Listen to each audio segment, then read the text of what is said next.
Spam messages and unsolicited calls have become a significant issue for mobile consumers in India as telemarketers, financial services firms, and companies promoting various offers relentlessly target customers through these channels. Welcome to VAR India News Hour.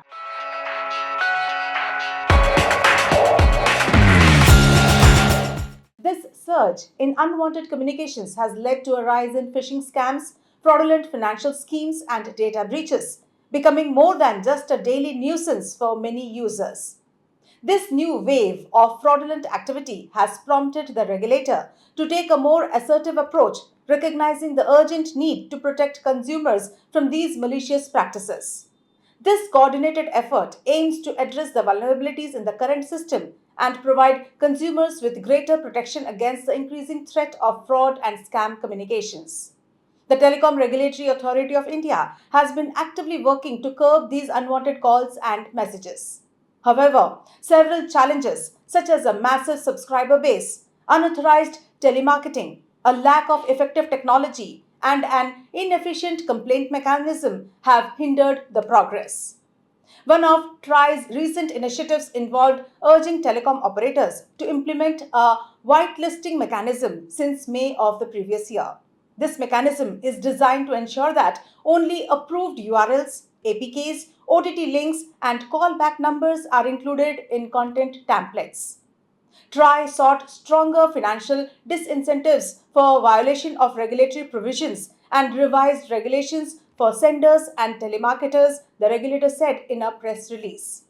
Despite these directives, the necessary infrastructure has not been fully established, and there have been multiple instances where headers and templates have been misused. Unfortunately, telecom operators have not taken sufficient steps to address these issues or trace the origin of the problematic traffic.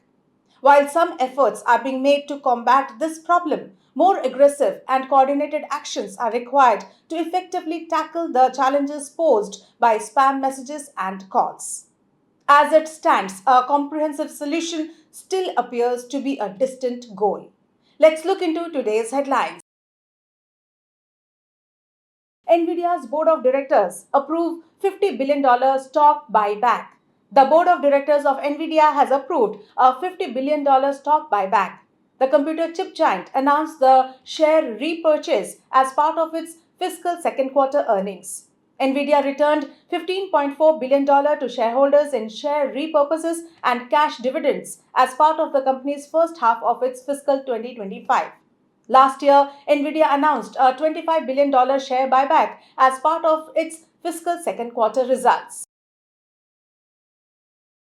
Apple to expand user base of Apple TV Plus and Apple Music in India after partnering with Airtel.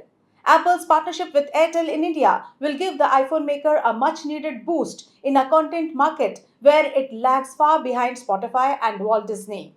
The technology giant is set to offer free music and video streaming to many of Bharti Airtel's 281 million customers.